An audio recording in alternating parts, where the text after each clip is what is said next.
Welcome to Pause for Peace with me, Pastor Jule, and with my sweet little friend, Rufus. If you are watching our video cast, you are seeing this amazing little toy poodle. He's a black little toy poodle, so he might be a little bit hard to see. But this is my sweet little friend, Rufus, who's been with me since the time he was a pup. He sometimes likes a little bit of extra attention. And my sweet little toy poodle friend, Rufus, is actually a big lover. In fact, this morning, as we were getting the day started, I looked over at him and he was just sitting with this regality that it was as if he was showing me that he owned the world and he was in charge and all was calm and all was well. There's so much I learned from this little guy, Rufus, and I hope you have a pet in your world somewhere or an animal in your world from whom you learn a lot. And Rufus is joining me on this day. He unknowingly joins me on some of the podcasts. I hope you haven't heard him in the background, but once or twice he makes his presence known. He's joining me today because this podcast is being released right around the feast of St.Francis.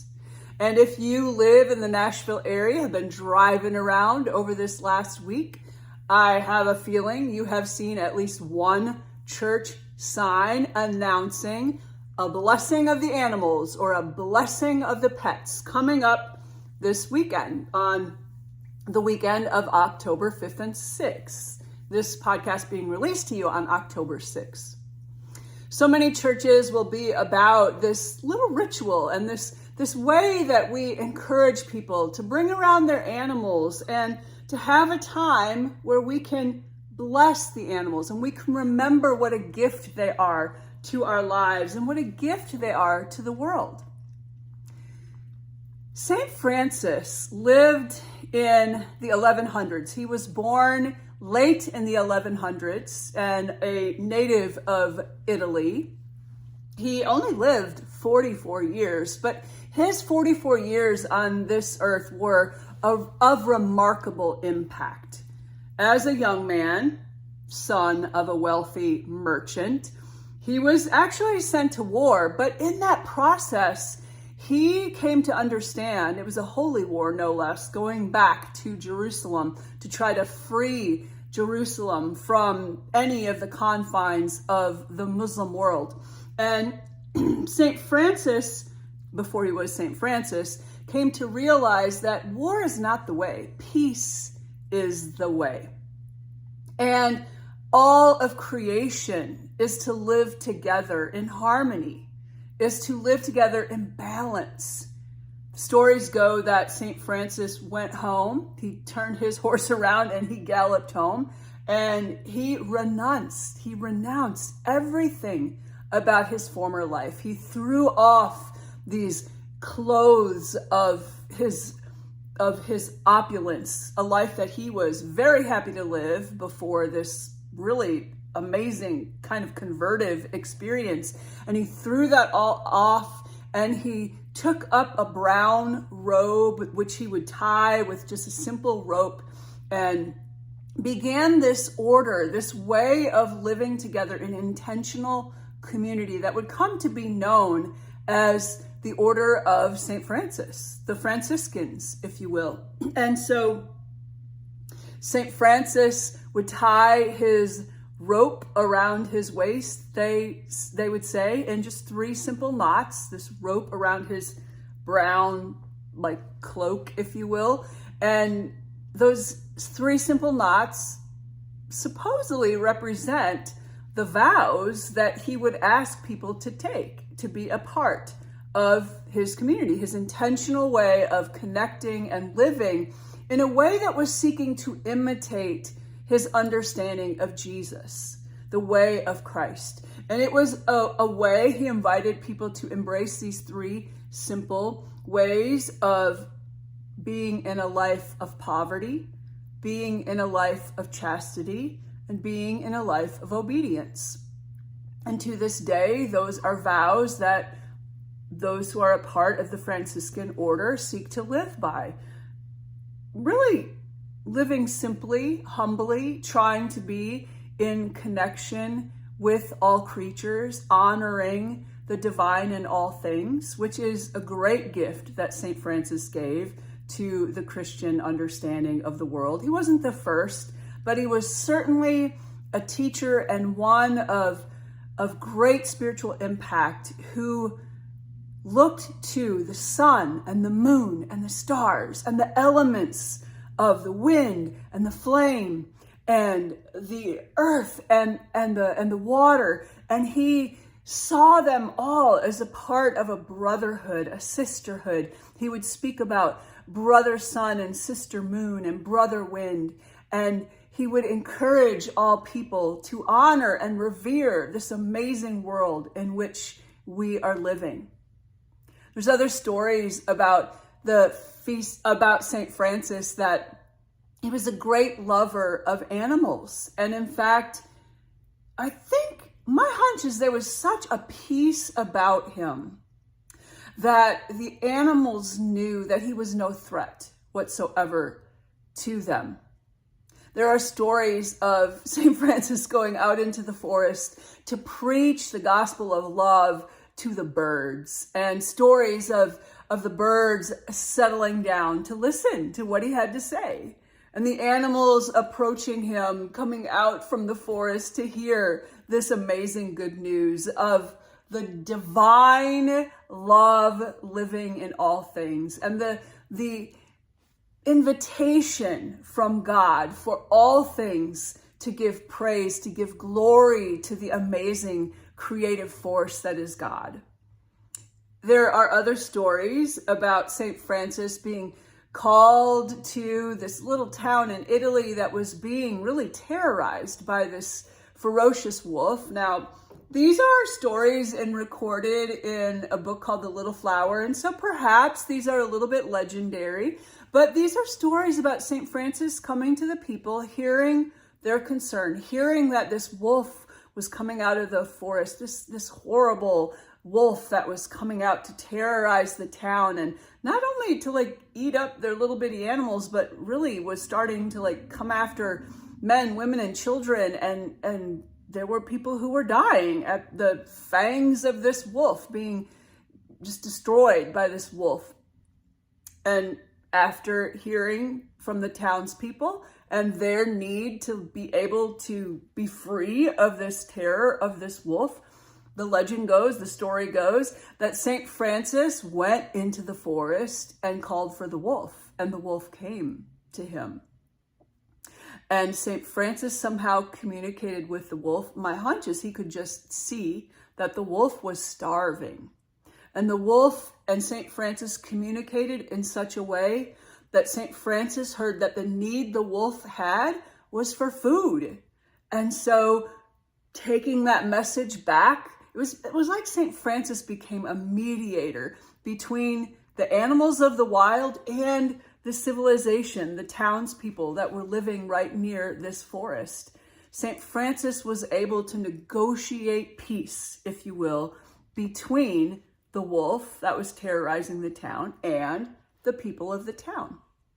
So we often will see images of St. Francis where he is surrounded by the beauty of creation.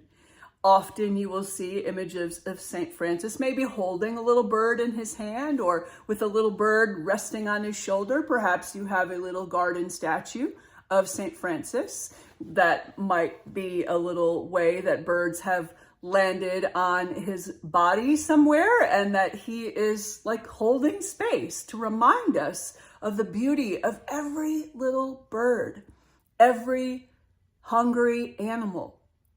I had the great pleasure when I was on a little extravaganza a couple weeks ago. I was on continuing education, and I wanted to learn more about the Pueblo people of New Mexico. And I was so excited to learn in Santa Fe that there is an amazing basilica, a cathedral of St. Francis. And so if you're watching our video cast of this podcast, you can see some images of a beautiful statue outside right before the entrance to this amazing basilica of this glorious sculpture of St. Francis with his simple robe, and there's a wolf that's like timidly wrapped around his legs. And if you get up close on his other side, you'll see there's some kind of greenery, some kind of vegetation where there's little bitty birds that are sitting on that vegetation, and under it, even a little bitty bunny has come to sit, a little rabbit has come to sit under the feet near the cloak of St. Francis. It's a glorious basilica. I loved learning about the ways that the Franciscans who came and did force Christianity upon the Pueblo people, but there was a way that Francis was taken on among the Pueblo people because of this compatibility, this spiritual compatibility of Francis's vow to a simple life and a life in harmony with all of creation, with all nature, with the animals, of honoring the divine that lives in all things, was an understanding that was in harmony with the spirituality of the Pueblo people of New Mexico, of the indigenous people of the area in New Mexico, all along the Rio Grande. And there was this beautiful marriage of Pueblo spirituality with the version of Roman Catholicism that is being practiced there in the cathedral, the Basilica of St. Francis in Santa Fe. I was so intrigued by it because everywhere you look, you would see symbols within this beautiful basilica that would remind you of sort of traditional Orthodox Catholic understanding. The Stations of the Cross were present, but in the Stations of the Cross, we saw the people of the Stations of the Cross, of Jesus, of Mary Magdalene, of Mary the Mother, of Mary Salome, even of the guards. They were folks that would be portrayed much more in the skin tones of the Pueblo people, with hair that was similar to that of the Pueblo people, dark jet black hair, and even simple clothing that would have been indigenous to years ago in the Pueblo people, in the Pueblo culture. So we would see those kinds of Orthodox, Roman Catholic understandings, a beautiful altar, and yet the altar was covered with this glorious cotton woven cloth that was indigenous of the Pueblo people.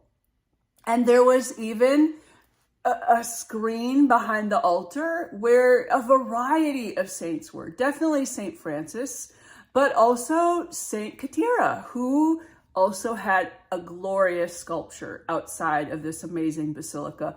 Just behind, you might even see her peeking behind the shoulder of St. Francis in the images in this video cast. It was such an interesting blend of a traditional understanding of Christianity and an understanding of Christianity that also has had long ties around the world in those inspired, like St. Francis, like the Celtic Christians, like those who have honored the way that the divine lives in all things. Really being true to that biblical understanding of God creating all things good, which is how the opening chapters of the Bible read, that God created all things and created them good, good, good, very good. Created them to live in harmony, to be helpmates one to another. And so the Feast of St. Francis is a day when we can be brought back to a simple practice called blessing. I've been listening some more to Barbara Brown Taylor's book, An Altar in the World, taking a peek at her chapters, and the one in particular on blessing.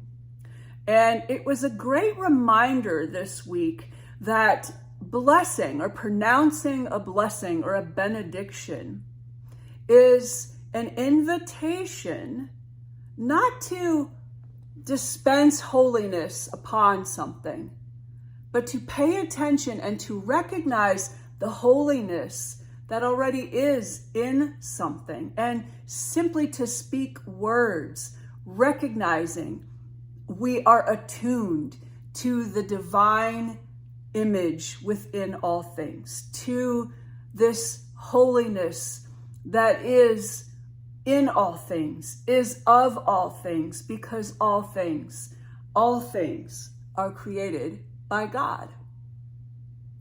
And this invitation to bless the animals that is so much a part of the feast day of St. Francis is an invitation to us, really, human beings, to slow down and to recognize the beauty, the reverence, the honor of all things, the holiness of all things that is intrinsic to all creatures, because all creatures have been created good by God.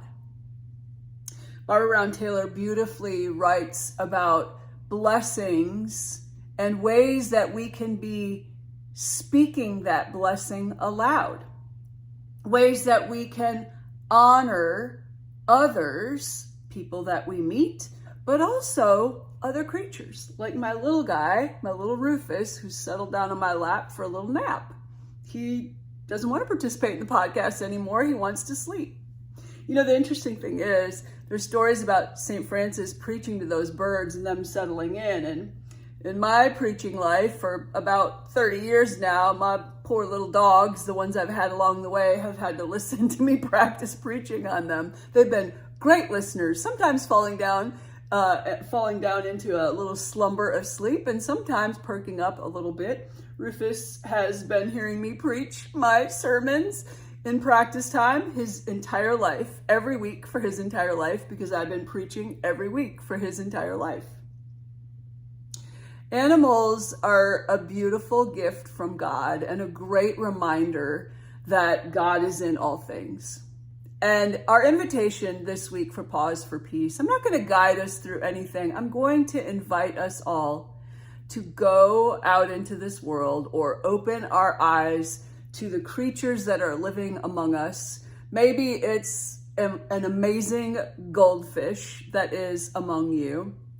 Maybe it is a bird that you see outside, or birds that are outside all the time. Perhaps you have a cat or a horse or a gerbil, or maybe even a pet snake. And I wonder if we all could find the time, sometime this week, to get still, to pay attention, to listen to an animal, to listen to creation.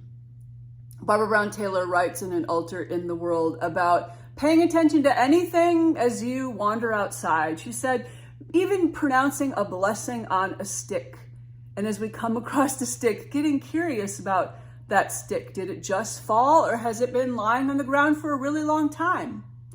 Was it once a stick that covered the earth with shade from the sun because it had the covering of leaves? Or was it a stick that had been coming up from the humus of the earth, and a stick that will return once again to the earth? So much, when we start to pay attention to creation, so much is communicated to us. And that is our invitation in this Pause for Peace, that you will find a way to pause in creation. If you live with an animal, it'd be awesome if you took the opportunity to pause with your little creature, my little creature right here, who I'm going to wake up so he can say hello one more time. Pause with your little creature or creatures with whom you live. Maybe look directly into their eyes if you can, and see what they might communicate to you about the holiness of that creature, just because that creature too is created by that creative force that is God, that loving force that is God. I hope you have a really interesting time with this invitation this week. I wonder what you might hear and how you might be able to be a mediator between the animals and the other than animal world, us human beings, of what needs to be heard from these amazing creatures. The reminders they can give us of how holy this precious gift of life is, and how we can honor and revere one another, pronouncing blessing all along the way. I hope you have an amazing week. Enjoy the spirit of St. Francis as we're just in these days beyond his feast day. See if you can learn something about him, and definitely take a moment to pause for peace with a creature in your world. Blessings.